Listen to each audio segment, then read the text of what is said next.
감사합니다. KP였습니다. 네, 오늘은 캡처원 기초 강좌 5번째 시간이죠. 예, 아이콘과 도구의 기능에 대해서 알아보겠습니다.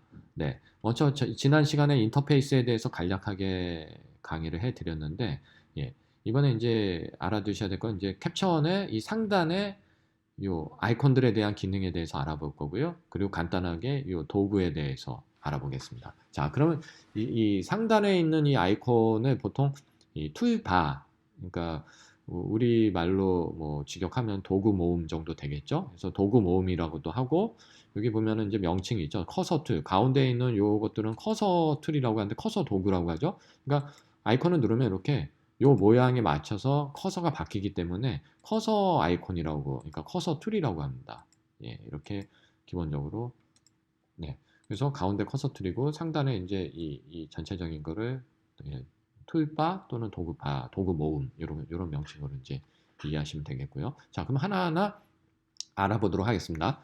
자, 캡처원을 처음에 설치를 하면은 이렇게 기본적인 아이콘이 이렇게 떠 있어요. 하지만 요 아이콘들이 각각의 이제 제가 기능들이 어떤 건지 하나하나 눌러볼 거고요. 그리고 이 빈 공간에 오른쪽 마우스 버튼을 누르면 도구 막대 사용자화라고 조금 말이 조금, 예, 이런 것들은 좀, 예, 하나하나 수정을 할 텐데 윈도우에서는 아마, 예, 그 도구바 뭐 도구 사용자 지정이라고 뭐 이렇게 돼 있어요. 그러니까 어쨌거나 중요한 거는 이 도구 모음에 대해서 이 도구바를 사용자 툴바를 사용자 마음대로 디자인을 뭐 뺄 거는 빼고 뺄 거는 빼고 위치도 바꿀 수 있고, 또는, 예, 뭐랄까요? 여기서 뺄 거 빼고 여기서 없는 것들을 이렇게 넣어줄 수 있다라는 거죠. 자, 그러면 여기 잠깐만 제가 설명을 드리자면 윈도우용하고 맥용하고 조금 다른 부분이 있어요. 그러면 뭐냐? 자, 보세요. 여러분도 이렇게 이제 기능들을 넣을 수 있다라고 제가 말씀드렸잖아요. 그러면 다시 원래대로 면 지금 제가 이거 맥용이거든요. 윈도우용은 여기 초기화가 있어요. 맥용은 여기 없어요. 없죠? 그러면은 맥용은 어떻게 초기화하냐? 여기 창에 작업 공간에서 기본값을 누르면은 다시 초기화가 된다라는 점. 윈도우 유저들은, 사용자는 여기서 바로 초기화 누르시면 되고요. 자, 그거 알아두시면 좋을 것 같고요. 자, 그래서 상단의 아이콘을 이제 하나씩 알아보고 여기서 없는 아이콘들을 이쪽에서 하나하나 또 설명을 드리겠습니다. 자, 하나씩 살펴볼게요. 자, 제일 먼저 우리 이제 캡처원을 편집하려면 당연히 제일 먼저 가져와야겠죠, 이미지를. 그래서 가져오기 창을 누르면은요, 이런 식으로, 예, 가져오기 창이 뜨면서 메모리 카드에 있는 사진들을 이렇게 불러올 수가 있는 거죠. 그래서 뭐 내가 가져오기를 어디서 가져올 건지 선택을 눌러서 여러분들 컴퓨터나 또는 메모리 카드를 선택하고 어디로 경로를 해서 이름은 어떻게 할 거고 메타데이터는 어떻게 할 거고 어떤 뭐 스타일 같은 거를 뭐 자동으로 그 원본 사진에다 적용을 시킬 건지에 대한 옵션들이 오른쪽에 있고요. 그래서 여기서 가져오기에서 내가 선택한 사진을 모두 가져올 것인지, 내가 이 부분만 선택을 해서 이 부분만 이제 선택을 해서 두 개의 사진만 이렇게 선택한 사진만 가져올 것인지, 그게 이제, 예, 가져오기 창이고요. 네. 그리고 다음으로 내보내기. 내보내기는 말 그대로, 이거는 지금 제가 캡처원을 지금 예전 버전에서 해서 캡처원 요 메시지는 엔진을 업그레이드 하게 되니까 엔진 업그레이드 해주면 지금 최신 버전, 예전에 작업한 버전에서 지금 최신 버전으로 엔진을 바꾸겠다라는 거죠. 자, 예. 그래서 어쨌거나 제가 이 사진을, 작업한 사진들을 내보내기를 누르면은 내가 이 사진을 뭐 데스크탑이냐 아니면 폴더를 내가 선택을 해서 여기서 또 이름을 지정해주고, 이 레시피에서 JPG로 할 건지 TIFF로 할 건지 포토샵 PSD로 할 건지 뭐 JPG로 압축은 어떻게 할 건지 ICC 프로파일, 칼라 프로파일은 뭐로 할 것인지, 그리고 중요한 해상도겠죠. 해상도는 뭐 1억 화소면 1억 화소 100% 그대로 할 건지 사진을 줄일 것인지, 뭐 이런 옵션들을 다 해서 내보내기를 하면 이 사진을 출력 파일로 내보내는 거죠. 자, 그리고 다음으로 촬영 아이콘인데, 여러분은 이제 캡처원을 테더링 촬영, 컴퓨터에 연결해서 케이블로 연결을 해서 또는 무선으로 해서 촬영하는 용도로 또 많이 사용하시죠. 그랬을 때, 자, 캡처원에서 테더링을 연결하면 무조건 얘가 활성화된다. 그래서 내 카메라가 연결이 됐다 안 됐다라는 건 이 촬영 아이콘이 활성화가 되느냐 안 되느냐로 판별할 수 있고요. 두 번째로는 요 도구 탭이죠. 툴 탭에서 카메라 한 두 번째 항목에서 요 두 번째 카메라에 여기에 연결이 되면 촬영할 수 있는 이 동그라미 촬영 버튼 아이콘이 활성화가 되면서 이 카메라 아이콘과 동시에 똑같은 기능을 합니다. 그래서 여기에 여러분의 카메라 뭐 노출과 조리개와 셔터 스피드와 여기에 카메라 모델명이 나타날 겁니다. 네, 이해하셨죠? 그래서 원격으로 여기서 예, 지금 마우스 커서를 이렇게 갖다 대면 설명을 해주죠. 연결한 카메라를 사용하여 이미지 촬영한다. 마우스 클릭하면 착각 하고 찍히는 거예요. 그리고 다음으로 리셋이 있는데 이 리셋은 중요합니다. 여러분들께서 사진을 이제 보정을 하지 않습니까? 이런 식으로 이제 보정을 하고 컬러도 색온도도 좀 만져볼게요. 뭐 이런 식으로 작업을 한단 말이죠. 빨갛네요. 그리고 커브도 한번 만져볼게요.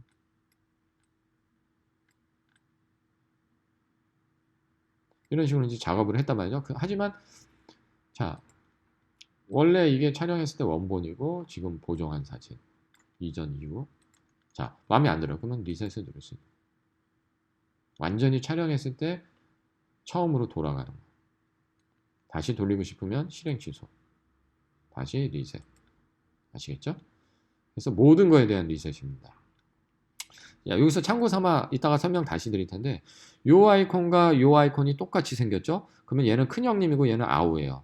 자, 요 조그만 아이콘 뭔지 바로 이해를 하셨을 거예요. 자, 여기서 리셋을 누르면 요거의 노출에 대한 리셋이고 화이트 밸런스에 대한 취소면 여기서 리셋이고 이해하셨죠? 내가 화이트 밸런스 잡았고 노출도 잡았고 하이 다이미라인드 모든 도구들을 다 만졌단 말이죠. 이때 이 리셋, 형님 리셋, 맨 위에 있는 리셋을 누르면 모든 것들이 리셋.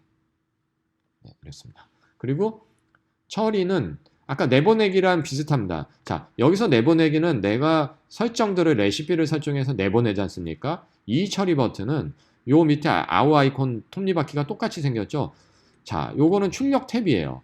출력 탭에 가셔서 여기 처리 레시피에 하나 체크를 해주고 내가 무조건 이거 하나 체크가 되어 있어야 됩니다. 그래서 처리 방법에서 내가 JPG로 할 건지 아도비 아까 내보내기랑 똑같은 설정이 나와요. 그럼 위치는 어디로 할 건지 폴더를 데스크탑으로 하면 데스크탑으로 하고 여기서 내가 설정한 값대로 처리 버튼을 누르면 주황색이 진행되면서 여기 처리 요약이나 이런 데 보면은 예, 처리 레시피에 여기 진행 사항이 여기서 보여주네요. 네. 진행된 거예요. 그러면 여기 뭐죠? 주황색이었던 거는 진행 중이고 진행이 끝나면은 회색 톱니바퀴로 바뀌면서 처리가 끝난 파일이라고 알려주는 거예요. 만약에 이런 파일들은 없지 않습니까? 톱니바퀴가 그럼 처리가 안 된 거예요. 나중에 캡처원을 껐다가 실행을 해도 남아 있습니다. 그래서 여러분들께서 캡처원을 다시 실행했을 때 이게 실행이 됐군, 처리를 했구나 안 했구나 하는 걸 시각적으로 알려주는 겁니다. 그리고 다음으로 이제 우리 언두리드, 포토샵의 언두리드 아시죠? 언두리드랑 똑같은 기능입니다. 자, 하나씩 수정을 내가 조금씩 이렇게 했어요. 순서대로 작업을. 그러면 실행 취소를 누르면 한 번씩 클릭할 때마다 한 단계씩 앞으로 갑니다. 반대로 리두. 다시 앞으로 가는 거죠. 이해하셨죠? 다시 리셋. 자, 다음에는 자동 조정이 있는데요. 여러분 캡처원 해보시면요. 여기 조그만 삼각형 보이시죠? 여기도 조그만 삼각형이 있고 어떤 거는 삼각형이 없는데 어떤 아이콘들은 조그만 삼각형들이 있습니다. 자, 이 조그만 삼각형은 여러분들께서 마우스를 길게 누르면은 이렇게 하위 메뉴가 뜬다라는 걸 의미합니다. 그래서 이런 삼각형이 없는 것들은 아무리 길게 눌러도 나타나지 않습니다. 그래서 이렇게 길게 눌러보면은 하위 메뉴가 이렇게 나타난다라는 사실 이해하시면 될 것 같고요. 자, 그럼 여기서 이 자동 조정이죠. 자동 조정은 누르면은 캡처원이 알아서 조절을 해주는 거예요. 그러면 내가 이 하위 메뉴를 꼭 누르면은 화이트 밸런스, 노출, 컨트라스트 바퀴 내가 체크한 거만큼 조정을 해주는 거죠. 이런 식으로. 근데 이거 자동으로 지가 판단했는데 엉뚱하게 판단을 하죠. 이런 경우에는 엉터리죠. 그래서 회전은 안 하는 게 낫겠다. 키스톤은 안 하는 게 낫겠다. 내가 원하는 거에 대해서 체크를 해놓고 자동 조정해주면 그거에 맞춰서 판단을 하는 겁니다. 그래서 자동 조정은 어떤 경우에는 이 컴퓨터가 더 똑똑하게 판단하는 경우도 있고 어떤 경우는 내 눈이 더 정확한 경우가 있단 말이죠. 근데 여러분들께서 이렇게 이제 화이트 밸런스를 이렇게 맞춘다든지 노출을 맞춘데 내가 감이 잘 안 와. 그런 경우에 자동 조정을 해보고서 판단을 해보는 거죠. 아, 내가 보는 것과 컴퓨터 캡처원이 판단하는 것과 어느 게 더 정확한지 아니면 어떤 기준을 보는 거죠. 가늠자가 되겠죠. 판단을 할 때 여러분들께서 스스로 편집을 판단하실 때 자동 조정을 해보면서 판단을 해보시면 도움이 될 겁니다. 이 자동 조정 또한 아우가 있습니다. 그래서 화이트 밸런스만 누르면 화이트 밸런스만 잡아주고 노출이면 노출에 대해서만 얘가 판단을 해주는 거죠. 자동 조정 눌러주면 이런 식으로. 이해하셨죠? 얘는 전체적인 자동 조정. 하지만 도구의 조그만 하나하나마다 자동 조정과 리셋이 있다라는 거. 네. 다음으로는 뭐 간단합니다. 사진 회전. 그리고 요 선택 아이콘은 뭐 사진을 선택해주는 아이콘이고요. 또는 선택 폴더로 이동이라는 거는 여러 번 세션 작업하면은 여러분들 이제 지금 제가 카탈로그를 만들었는데 세션을 하나 만들게요. 세션을 하나 만들면 여기 셀렉트라는 게 있죠. 그래서 여러분들 캐러링 촬영하면은 세션 작업 많이 할 거예요. 그러면 제가 다음 강좌에서 카탈로그랑 세션에 대해서 별도의 강좌를 할 때 아주 상세하게 설명을 할 텐데 이름 없는 세션에서 만들면은 이게 세션이 있다네요. 그러면 테스트라는 세션을 만들면 여러분들 촬영하는 건 캡처 폴더로 들어가고 출력을 하면 아웃풋 폴더로 들어가고 사진을 지우면 트래시 폴더로 휴지통 폴더로 들어갑니다. 하지만 셀렉트 폴더는 뭐냐면은 여러분께서 100장이면 100장, 1000장이면 1000장 촬영한 게 이 캡처 폴더로 들어가는데 여기서 내가 마음에 드는 사진만 따로 보관하고 싶을 때 셀렉트 폴더, 선택 폴더로 들어가는 겁니다. 이해하셨죠? 그래서 요 아이콘으로 얘를 눌러주면은 그게 선택 폴더로 가는 거예요. 그래서 따로따로 모으고 싶을 때 이걸 사용하는 겁니다. 제거는 말 그대로 이거 지우고 마음에 안 드는 사진 지우고 싶으면 제거해버리는 거죠. 자, 여기서 중요한 팁 하나 알려드리겠습니다. 자, 보기에 보시면은 가이드가 있습니다. 안내선이라고도 하죠. 가이드 눌러보세요. 자, 기본값은 이렇게 십자가를 보여줘. 하지만 여러분 다른 아이콘을 하면요. 이 십자가를 안내선을 움직일 수가 없어요. 자, 이거 여러분들 중요한 거예요. 많이들 기본적이면서 잘 모르시는 경우가 있는데 이런 경우에 얘를 선택하시면 선택 커서를 해주면 커서가 이렇게 바뀌어서 얘를 움직일 수가 있어요. 자, 이렇게 수평선에 맞춰 볼게요. 자, 그럼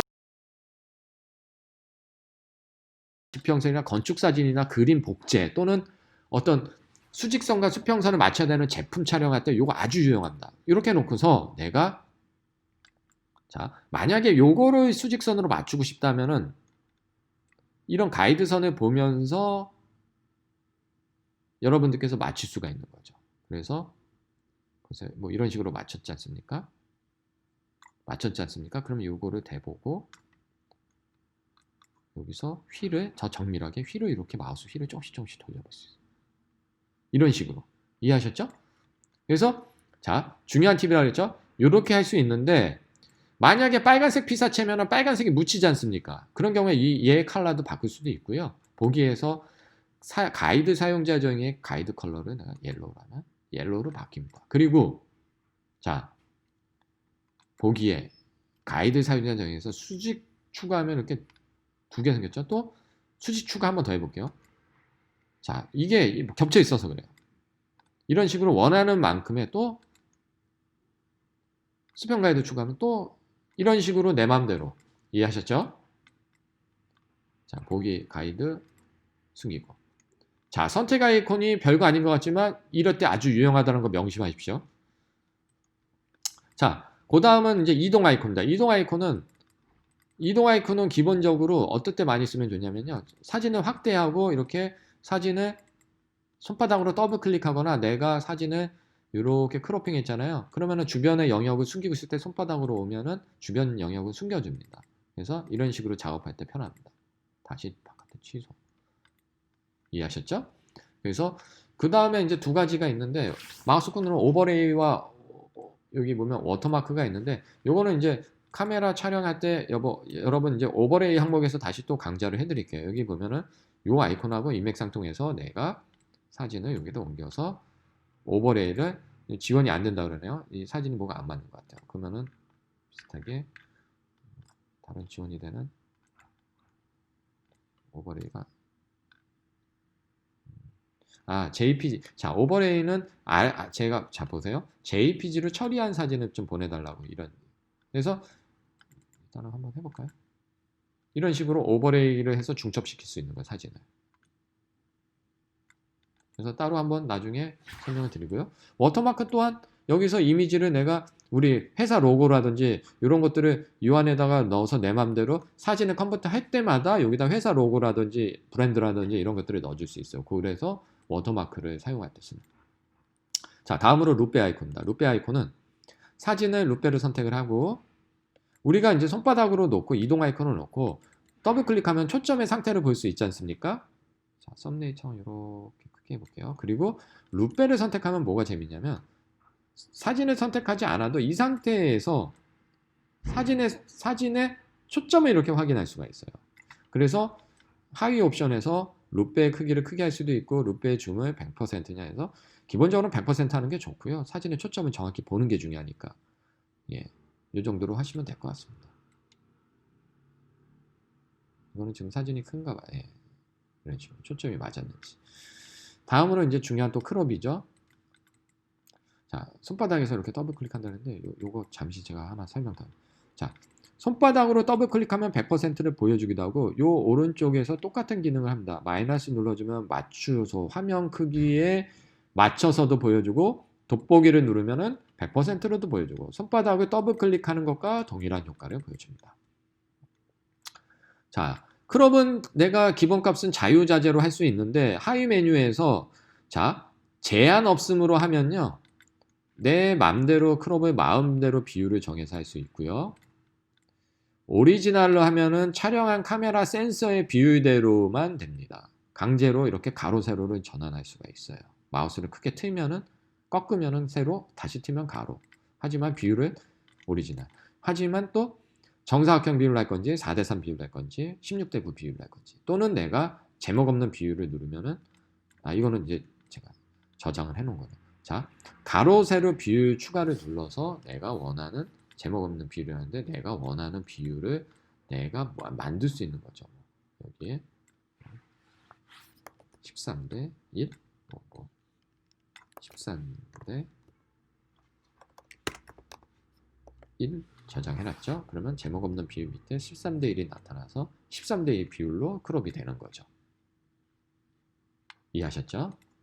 자, 다음으로는 아까 비슷한 수직 수평에 대한 수직 수평 커서인데요. 요거는 이제 여러분 보세요. 내가 요 사진을 기준으로 수직을 맞추고 싶다. 요 수직 수평 자를 쭉 드래그 해주십니다. 이거 맞춰서. 그러면 그거에 맞춰서 수직으로 세줘. 이해하시죠? 다시 수평선을 기준으로 그어볼게요. 저 멀리 바다의 수평선을 정확히 보고 싶다. 이런 식으로. 좀 비뚤어진 것 같으면 다시 한번. 이런 식으로 맞춰줄 수 있는 거죠. 이게 수직 수평이고, 자, 여기도 회전 옵션이 있고요. 그 다음으로 이제, 키스톤인데요. 이거 키스톤 아이콘은, 자, 보세요. 아이콘이 보면은 모양이 세로가 있고 가로가 있고 사각형이 있는데요. 요런 거는 이제 예를 들어서 건축 사진에서 우리 카메라를 밑에서 하늘로 보고 찍으면은 왜곡이 생기지 않습니까? 이 원리는 저거랑 비슷하다고 생각합니다. 여러분, 빔 프로젝터 있죠. 빔 프로젝터를 벽에다 쏠 때 그 프로젝터의 방향이 너무 높거나 너무 낮으면은 화면이 비뚤어지지 않습니까? 왜곡이 생기지 않습니까? 그랬을 때 여러분 아시죠? 빔 프로젝터에서 키스톤 조정하는 거 리모컨으로. 똑같습니다. 원리가. 그래서 이렇게 비뚤어진 거를 적용을 바로 눌러보면 이 꼭지점을 기준으로 이걸 세워주는데 이건 너무 극단적이니까 어떤 예를 들면은 좀 적당한 사진이 예제 사진을 제가 놓고서 하면 좋은데 이 사진으로 한번 볼게요. 인물 사진이지만 자 여러분 보세요. 제가 사진을 한번 불러와 볼게요.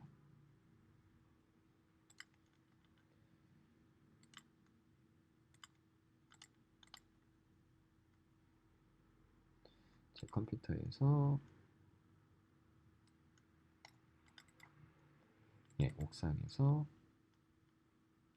제가 건물 사진 키스톤은 이제 건물 사진 쪽이 그래도 몇 장 보정을 키스톤을 잡아줄 만한 사진이 맞다 뭐 정확하지 않지만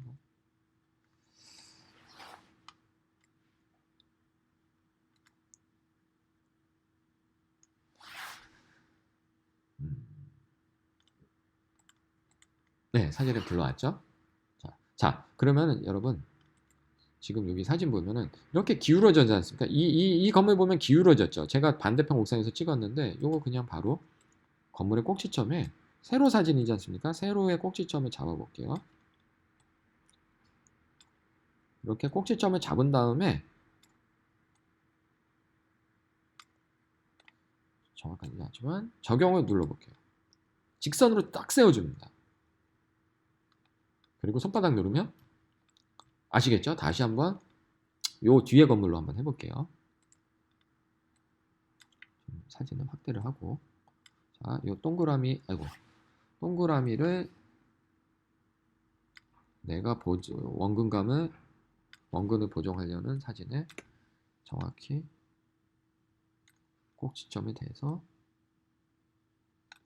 적용을 눌러줍니다. 이해하셨죠? 이런 식으로 건물을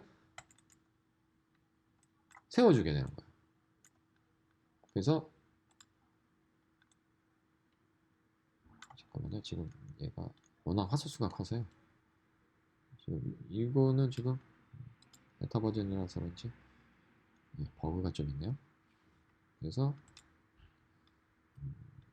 요게 키스톤의 요겁니다. 요 기능인데 요렇게 된 게 자, 요것도 지금 중요한 사용 팁인데요, 여러분.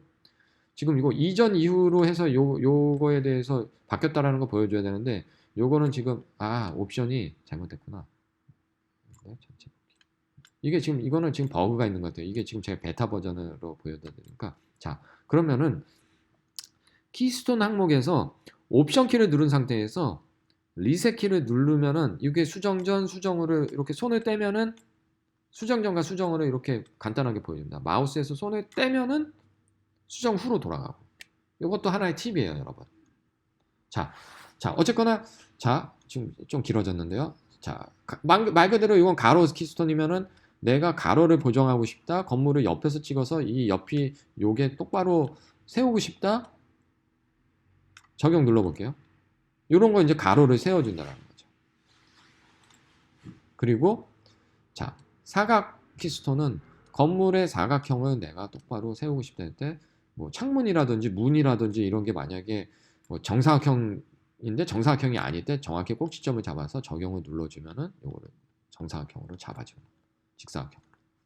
네, 요게 이제 사각 키스톤입니다. 자, 그리고 다음으로 그리기 툴. 예, 그리기 툴 역시 여러 가지가 있습니다. 여기도 레이어 작업인데 이제 레이어 마스크라 하죠. 그리기 또는 그리기 마스크인데 마스크 그리기가 정확한 표현이겠네요. 자, 마스크 그리기 툴로 가면 도구로 가면 내가 원하는 부분들을 자, 여기서 보시면 오른쪽 마우스 버튼 눌러서 브러쉬 크기가 나옵니다. 그래서 내가 원하는 부분들을 이렇게 칠할 수가 있어요. 자, 여러분들 만약에 이렇게 칠하는데 보이지 않죠? 자, 중요한 단축키는 M입니다. 마스크의 약자는 M이죠. M을 눌러볼게요. 자, 이렇게 내가 마스크를 이렇게 칠하면은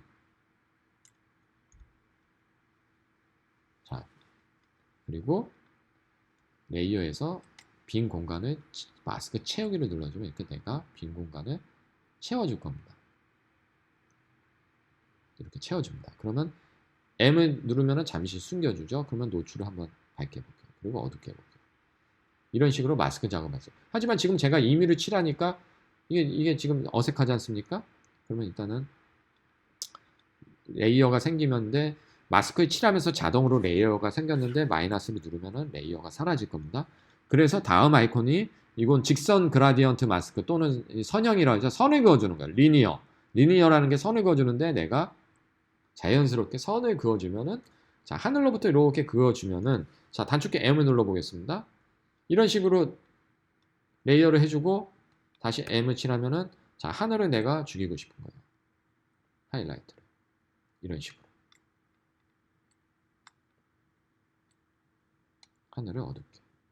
이게 이제 리니어고요.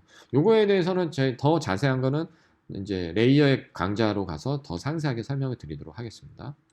그래서 레디어는 원형 또는 방사형이라고 하죠. 원형은 내가 이런 식으로 또는 바깥쪽 영역인데 내가 잠깐만요. 얘를 바꿀 수도 있어요. 여기서 마스크 반전을 눌러주면요. 이렇게 반전을 해줄 수도 있습니다. 이해하셨죠? 그래서 M을 다시 눌러주고 이런 식으로 비네팅과 비슷한 효과를 줄 수 있겠죠? 자, 마이너스 눌러서 다시 빼주고. 그래서 마스크에 대한 여러 가지 옵션이 있고요. 그리고 또 중요한 게 여기서 오른쪽 마우스 버튼 눌러서 여러분 마스크 그릴 때 여기서 브러쉬에 대한 경도나 크기나 브러쉬의 강함, 부드러움 정도, 그리고 불투명도, 플로우에 대해서, 그리고 에어브러쉬 효과를 준다든지, 이거는 이제 펜마우스 쓰시는데 펜 압이죠. 그래서 눌러지는 압력에 대한 것들을 사용할 건지, 여러분 뭐 와콤 같은 타블렛 같은 거 펜마우스 쓰실 때 자동 마스크는 뭐냐면은 내가 자, 요 건물을 자, 이렇게 마우스로 칠해 볼게요. 그래서 이렇게 칠할 때 오토마스크가 계산하죠.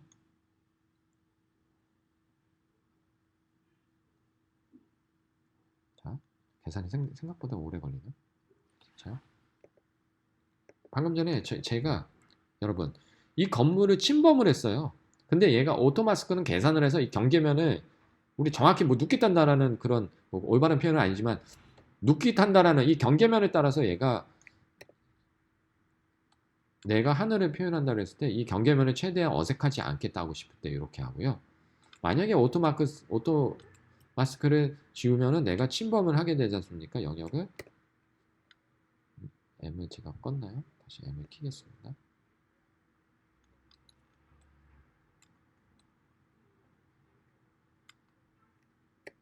자, 다시 한번 자, M을 켠 상태에서 칠하겠습니다.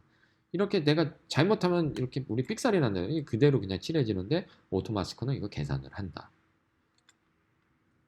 그리고 모든 브러쉬를 연결해주는 역할이 있고요. 자, 다음으로는 힐링 마스크입니다. 힐링 마스크는 자, 요것도 중요한 건데 인물 사진에서 한번 해볼게요. 자, 여러분 사진을 그러니까 흠집 사진을 보정하는 방법이 몇 가지가 있는데 자, 스포 제거, 복제 마스크, 이렇게 힐링 마스크 요런 세 가지인데 힐링 마스크는 이 안에서 분석을 해요. 내가 이렇게 마우스를 클릭을 해주면은 이렇게 내가 칠해 보세요, 여러분. 옆에서 이 영역과 얘가 판독을 해서 이 모델의 이마에 아픈 상처가 있네요. 보실까요? 그리고 M을 숨겨 볼게요. 힐링 마스크는 이럴 때 유리합니다. 내가 칠할 수 있다라는 거, 그 크기만큼. 그래서 옆에서 가져와서 지울 때는 마우스로 클릭하면 이게 주황색으로 활성화되죠. 그리고 딜리트 키 누르면 요것만 지워지는 거예요. 그리고 실행 취소하면 다시 가고. 이해하셨죠? 자, 그리고 복제 마스크 그리기는 옵션을 눌러서 옵션 키를 눌러서 옆에서 우리 포토샵의 도장키랑 똑같다고 생각하시면 돼요. 옵션 키를 눌러서 옆에서 가져오는 거예요. 내가 원하는 데서. 이해하셨죠? 다음으로 스폿 제거가 있는데 스폿 제거 잘 명심하세요. 이거 오래전부터 계속 옛날 버전부터 있던 건데 스폿 제거는 디테일에 보면요. 스폿 제거에서 옵션을 잘 정해줘야 돼요. 여기 보면 유형의 스폿이 있고 먼지가 있는데 이 먼지는 정말 센서에 있는 먼지를 의미하는 거예요. 그래서 여러분들 스폿이 잘 안 된다고 생각하시면 이게 먼지로 바뀌었는지 잘 판단해서 웬만한 그 센서의 먼지가 아닌 이상 스폿으로 해놓고 지금 이 모델의 점을 빼볼게요. 눌러주면은 그리고 경계면을 잡아서 내가 크기 조절을 할 수가 있어요. 그래서 몇 개 찍어볼게요. 이런 식으로. 그리고 손바닥을 눌러보면은 이런 식으로 빠져줍니다.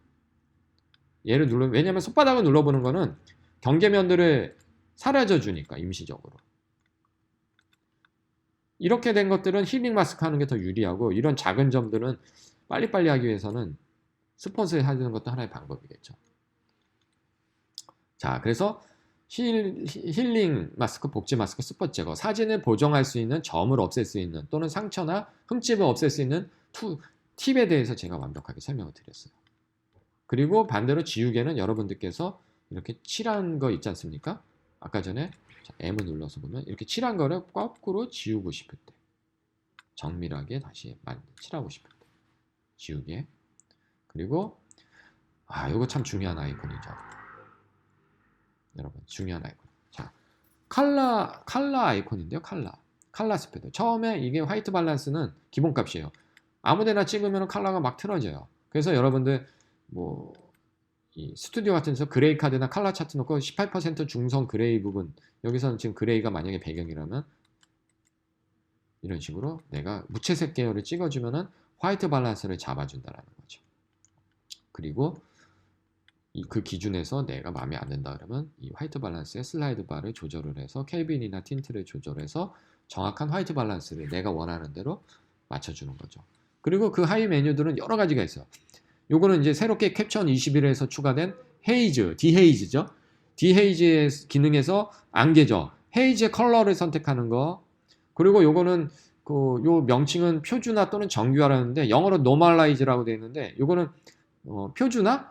요거는 제가 따로 또 칼라에서 심층 설명해서 설명을 드릴 텐데 표준화라는 게 내가 화이트 밸런스는 중성의 색을 찍어서 그 절대적인 화이트 밸런스를 맞춰주는 건데 균형을 맞춰주는 거죠. 밸런스를. 칼라 표준화라는 거는 내가 특정 칼라를 딱 찍으면은 그 칼라가 기준점이 되는 거예요. 그 칼라를 기준으로 해서 이런 거는 이제 미술품이라든지 특정 제품의 브랜드나 로고에 따른 뭐 그런 것들에 대해서 적용할 수 있게 되어 있는 거라서 특정한 촬영의 분야에 대해서 하니까 여러분들께서 뭐 크게 신경 쓰실 필요는 없을 것 같습니다. 이것도 컬러의 심층적인 부분에서 제가 모든 걸 다시 한번 더 세세하게 짚고 넘어갈게요. 그리고 이제 섀도우나 하이라이트 레벨을 기준점을 포인트를 잡는 거, RGB 커브 포인트, 그리고 또는 루마의 커브 포인트를 잡아내는 거. 여러분 이제 이것도 레이어 작업할 때, 레이어 마스킹 작업할 때 더 정밀한 마스킹을 하기 위해서 루마 커브 포인트를 잡을 수가 있죠. 그래서 루마 범위를 잡아서 내가 정밀한 레이어 작업을 하고 싶을 때 사용할 수 있고요. 자, 요거는 이제 색 보정을 선택할 수 있을 때 이 컬러 에디터. 여러분들 이제 이 컬러 작업을 정밀할 때 요 항목 툴 탭에서 도구 탭에서 화이트 밸런스에 있는데 보면은 여러 가지 컬러들이 있는데 여기서 컬러에 대한 모든 것들이 여기서 나오는 거죠. 그래서 여기서 다이렉트 컬러 에디터를 통해서 내가 특정 컬러만 변화되고 싶을 때 다이렉트 컬러 에디터를 사용하실 수가 있습니다. 그리고 이 컬러 에디터에서 스킨톤에 대한 부분이 있는데 피부 색상 보정 선택을 통해서 여러분들 스킨톤을 눌러서 여러분들의 피부톤을 이렇게 보정할 수 있는 기능들이 여기 있어요. 그게 이제 피부 보정. 곧 이제 마지막으로 컬러 판독과 컬러 판독 삭제가 있는데 컬러 판독은 여러분들께서 중요한 이 사진에서의 RGB 값을 판독할 수가 있습니다. 그래서 이 기능은 테저링 촬영할 때도 유용해요. 여러분들의 모니터가 칼리브레이션이 안 돼 있을 때나 그랬을 때 밝기라든지 이런 것들을 가늠해 볼 수 있는 중요한 도구 중에 하나예요. 그래서 계속 촬영을 해나가면은 계속 그 위치에 이게 남아 있습니다. 그래서 이 값을 지우고 싶을 때는 컬러 판독 삭제로 이렇게 할 수도 있고요. 이 Shift를 눌러서 하나만 누르면 다 사라지는 거. 이런 기능들. 네. 그게 이제 컬러 판독이고요. 자, 다음으로 이것도 중요한 아이콘인데요. 조정 복사 적용. 캡처1은 이괄 적용과 그러니까 이괄 적용이 아주 잘 되어 있는 훌륭한 프로그램이에요, 여러분. 자, 말보다 실천이 직접 한번 보시죠. 자, 이 사진을 내가 컨트라스트를 쫙 올려주고 반응이 조금 느립니다. 자, 컨트라스트를 쫙 올려주고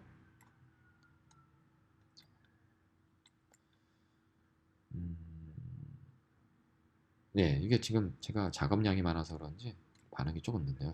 양해 부탁드리고요. 일단 한번 채도를 작업해볼게요. 자, 이렇게 작업한 거를 자, 요 조정 복사 하늘로 올라가는 걸로 요걸 한번 딱 찍을게요.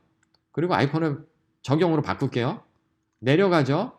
내려가는 아이콘으로 자, 그래서 눌러볼게요. 간단하죠. 그냥 이거 이렇게 적용이 됩니다. 이걸 적용하는 방법이 제가 그 유튜브 강좌에서 이걸 적용만 하는 거에 모든 것에 대해서 제가 따로 사용팁 강좌가 한 게 있어요. 여러분 유튜브 강좌에서 제가 하는 이과 적용에 대한 거 보시면 완벽하게 마스터할 수 있는데요. 이 아이콘은 내가 지금 사진을 작업을 한 거를 그냥 단지 그냥 누른 다음에 나머지 사진 적용으로 눌러서 나머지 썸네일 창에서 원하는 사진 막 눌러주기만 하면 그냥 가서 다 적용되는 거예요. 이건 초보자도 누구나 이과 적용할 수 있는 거예요. 그래서 자, 취소할 때는 전체 선택하고 리셋 눌러주면은 이제 다시 돌아오겠죠. 자, 이제 다음으로 사진의 주석이 있습니다. 주석은 여러분 지금 이게 뭐 패션 스튜디오에서 리터치 하는 분들 전문가들이 따로 있죠. 그러면은 이런 부분들을 뭐 지시를 할 수가 있어요. 디자이너한테 뭐 이런 상처를 빼주세요. 여기 턱을 깎아주세요. 모델에 요게 찌그러지니까 요걸 해주세요. 머리카락은 어떻게 해주세요. 이 점들 다 지워주세요. 라는 표시들. 그리고 뭐 아도비 RGB로 해주세요. 이거는 사진을 컴퓨팅할 때 나타나지 않습니다. 지울 때는 지우기를 눌러서 그냥 꼭 칠했던 것들 눌러주면 됩니다. 컬러도 바꿀 수가 있고요. 오른쪽 마우스 버튼 누르면서 내가 노란색으로 해놓으면은 요거는 이렇게 해주세요. 이렇게. 자, 여기서 중요한 거 재미난 팁 하나 있는데요. 여러분, 이거 여러분들 포토샵에서 그대로 레이어로 가져갈 수 있으세요. 이런 거 잘 모르는 분들이 계시는데 처리 레시피에서 처리 방법에서 PSD로 해서 내보내게 하면은 이런 것들을 여러분 포토샵으로 그대로 가져가서 레이어로 가져갈 수 있다는 거 명심하시고요. 손바닥으로 누르면 주석을 잠시 숨겨준다라는 거. 그래서 제가 손바닥은 기본 아이콘이라고 제가 설명을 드렸습니다. 자, 이제 다음으로 이제 넘어가면은 포커스 마스크로 넘어가겠습니다. 포커스 마스크는 뭐냐면 이 사진에서 선명한 부위를 시각적으로 표시를 해줄 수 있습니다. 그래서 맥에서 커맨드 쉼표 또는 여러분들 윈도우 유저 편집해 보면 환경 설정이 있을 거예요. 그러면은 맥은 환경 설정이 어디 있을까요? 편집에 있었나? 저는 단축키, 여기 캡처 아이콘에 환경 설정에서 단축키 커맨드 쉼표. 그러면 여러분 초점이라는 데 보면은 내가 컬러를 바꿀 수도 있고요. 원하는 색깔로. 그리고 인계값이 뭐냐면 보수적으로 이 초점이 선명한 부위를 보수적으로 판단할 것인지 원만하게 판단할 것인지에 대한 수치를 내가 정해줄 수 있습니다. 그래서 여러분들의 사진에서 어디가 선명한지 또는 심도가 얼마큼 깊은지 얕은지를 이 컬러의 영역 범위를 보면서 확인하실 수가 있습니다. 아시겠죠? 자, 그 다음에 이제 사진의 이제 이전 이후, 그러니까 캡처온이 20버전부터 새로 생긴 기능인데 여러분들께서 작업한 사진에 대해서 여러분들께서 작업한 사진이 뭐랄까요? 엔진 업그레이드 한 다음에 내가 마스크 끼고 닫아주고 이렇게 작업을 했을 때 요거는 지금 제가 베타 버전 20일 베타 버전으로 지금 강좌를 찍고 있다 보니까 여러분들 조금 양해를 부탁드릴게요. 요거는 지금 지원이 안 된다라는 명칭을 하는데 요거는 그러니까 사진에 대해서 내가 보정을 했을 때 두 가지 옵션이 있습니다. 슬라이드 뷰를 해서 사진이 수정 전 수정으로 보여주는 옵션이에요. 여러분들께서 만약에 사진을 이렇게 수정을 했었을 때 수정 전과 수정 후를 요거는 지금 보여주네요. 수정 전 수정 후에 대한 보정 옵션이고요. 전체 보기를 눌러주면은 마우스를 이제 얘를 전체 보기로 해서 이 아이콘을 눌렀다 뺐다 해서 수정 전 수정으로 볼 수가 있는 거죠. 자, 그래서 요게 기본으로 전체적인 수정 전 수정으로 보여줄 수 있고 아까 제가 설명드렸을 때 같이 옵션 키로 요 노출에 대한 보정만 이렇게 볼 수가 있는 거죠. 명심하십시오. 여기서 옵션 키를 리셋 키를 누르는 것과 전체적인 수정 전 수정으로 볼 수 있다라는 거. 자, 다음으로 그리드는 가이드랑 비슷합니다. 하지만 그리드는 움직일 수는 없는데 자, 그리드에서는 여기서 보면은 그리드에 대한 컬러라든지 이런 것들을 정해줘서 전체적인 구도 배분이나 수직 수평선을 가늠할 수 있는 구도를 볼 수 있는 안내선으로 보시면 되고요. 자, 노출 경고. 자, 노출 경고는 이 사진에서 지금 노출 오버가 안 됐는데 노출을 밝혀볼게요. 만약에 이 사진에서 노출이 오버된 부분들을 이렇게 표시를 해줍니다. 이것 또한 환경 설정으로 들어가시면은요. 노출이 따로 있어서 내가 섀도우 경고를 해서 노출의 오버의 범위를 수치를 정해줄 수가 있습니다. 그래서 만약에 노출을 부족으로 찍으면은 부족된 부분을 파란색으로 보여주고 오버된 부분은 빨간색으로 보여줘서 여러분들이 인쇄 원고나 이런 걸 할 때 노출을 되게 보수적으로 잡아서 하이라이트가 날아가는 거를 하이라이트가 인쇄상에서 표현 안 되는 것들을 막을 수가 있는 거죠. 시각적으로. 그러니까 이걸 보면서 조명의 강도를, 노출을 더 세밀하게 조절해서 하이라이트가 날아가는 걸 막을 수가 있습니다. 자, 그리고 캡처원 21에서 새롭게 적용된 기능인데요. 자, 학습 기능이 추가됐어요. 그래서 여러분들께서 이런 기능들을 보시면은요. 학습, 런을 해서 캡처원에서 제공하는 동영상 튜토리얼이라든지 학습 기능들을 여러분들께서 온라인으로 스스로 자습하실 수가 있으세요. 자, 이제 막바지 작업인데요. 자, 아까 전에 이과 적용을 마우스로 클릭을 꾹꾹 눌러가지고도 할 수 있다 그랬잖아요. 자, 다음으로 복사 적용이 있는데요. 이것도 똑같은 이과 적용입니다. 이과 적용하는 방법이 되게 여러 가지가 있어요. 자, 그러면 이 사진으로 이과 적용해 볼게요. 자, 이렇게 작업을 했어요. 그리고 복사를 눌러주면 그냥 복사된 거예요. 그리고 여기서 여기까지 선택해 준 다음에 적용 눌러주면 그대로 적용이 되는 겁니다. 간단하죠? 이게 이과 적용이에요. 그런데 여러분, 제가 중요한 거 하나 빠먹었네요. 선택 편집이라는 거 있죠? 요 선택 편집 아이콘이 아주 중요한 아이콘입니다. 요게 꺼져 있으면요, 이과 적용을 백날 해도 안 됩니다. 이 아이콘은 왜 만들어졌냐면은, 나중에 팁으로 알려드릴 텐데, 이 아이콘을 켜놓으면은 이과적으로 처리를 할 때도 내가 선택한 대로 처리가 되고, 내가 이과적으로 적용할 때도 복사해서 눌러줘야지만 적용이 되는데, 이게 꺼져 있으면 작업이 안 됩니다. 지금 이거 작업이 되는 것도 약간의 버그가 있는 것 같은데, 거나 이과 적용이나 지금 이과 적용을 할 때 처리 엔진을 얘를 누르지 않고 처리 엔진을 누른다 그러면은 이런 식으로 메시지, 당신이 여러 장의 사진을 선택했는데 선택 편집이 꺼져 있기 때문에 한 장밖에 안 되는데 너 다 할래 안 할래라는 걸 표시해 주는 거예요. 이게 켜져 있으면은 그런 거 없이 바로 주황색 불 들어오죠. 톱니바퀴 바로 한 번에 됩니다. 그래서 이괄 처리, 이게 중요한 거죠. 이괄 저 선택 아이콘이 일단은 이괄에서 취소를 해줘야 되니까 중지, 그래서 취소. 자, 그래서 선택 편집 아이콘은 항상 켜져 있어야 되는데 기본적으로 항상 켜 있어야 된다는 거 명심하시고요. 이 아이콘을 꺼야 할 때가 있습니다. 요거는 스타일이나 이런 것들 적용할 때는 동시에 여러 사진을 해서 한 장씩 스타일을 따로 적용하고 싶을 때는 이 아이콘 꺼야 됩니다. 그래서 이거를 껐다 켰다 할 수 있게 만들어 놓은 건데요. 스타일 기능에서 이 아이콘에 대해서 한 번 더 설명하는 시간을 갖도록 하겠습니다. 자, 이상 기본적으로 보여지는 아이콘들은 다 보여줬어요. 자, 그러면 아까 최초에 제가 설명해 드렸을 때 요거 설명드렸죠? 오른쪽 아이콘. 도구 막대 사용자 또는 도구바를 사용자 지정할 수 있다 그랬죠. 여기서 빠진 아이콘들에 대해서는 자, 프린터로 이렇게 갖다 와서 인쇄를 할 수도 있어요. 그래서 사진을 내가 누르면은 인쇄창에 옵션이 있어서 미착 인화를 한다든지 여러분들이 갖고 계신 잉크젯 프린터에서 바로 출력을 하실 수가 있어요. 그런 아이콘들이 여기 이렇게 숨어 있다라는 거. 그래서 몇 가지 숨어 있는 아이콘들이 있는데요.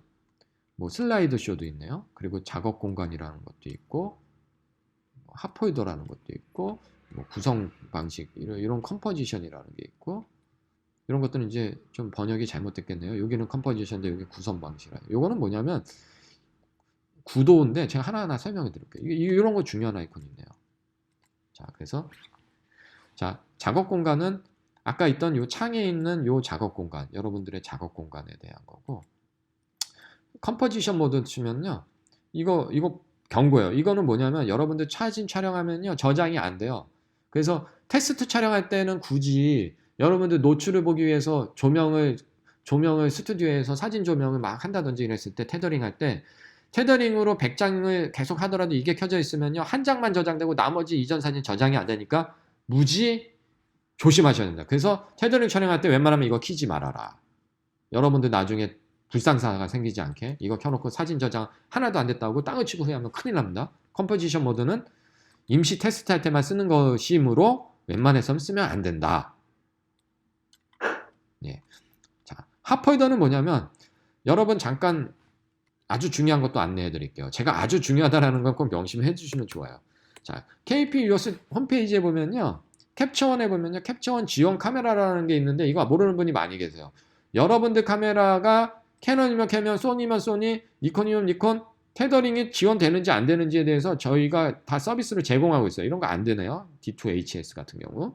그래서 테더링이 안 되는 카메라는 이 핫폴더라는 걸 써서 쓸 수도 있는데 캡처원 자체는 테더링이 안 되면은 안 되는 거죠. 하지만 여러분들이 갖고 있는 뭐 옛날 카메라라든지 테더링이 되는 카메라인데 뭐 캐논 카메라 예를 들게요. 캐논에서 나오는 전용 프로그램이 DPP라는 게 있지 않습니까? 거기서는 테더링이 지원되는 카메라면 그걸 통해서 캐논 프로그램에서 테더링된 파일이 떠오르면 그 폴더를 핫폴더로 지정을 하면 캡처원에서도 같이 떠오르게 해라. 그러니까 편법으로 테더링을 쓰기 위한 폴더가 핫폴더입니다.